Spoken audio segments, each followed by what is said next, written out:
Hey guys, welcome back to our YouTube channel. So for today's video, I'm going to teach you how to create categories in QuickBooks Online. So first is head over to QuickBooks and of course, make sure that you're logged into your account.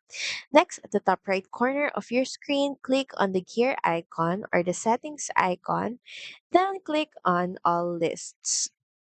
Next from here is click on product categories. Now from here to add a new category, click on create new category. Give your category a name and choose if this category is a subcategory. And if you toggle this on, of course, you're going to need to add in the parent category. But if not, you can just turn this off. Then once done, just head over and click on save. So that's pretty much it. Thank you very much for watching this video. I hope that you find this video helpful.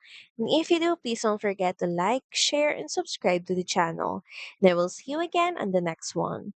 Bye!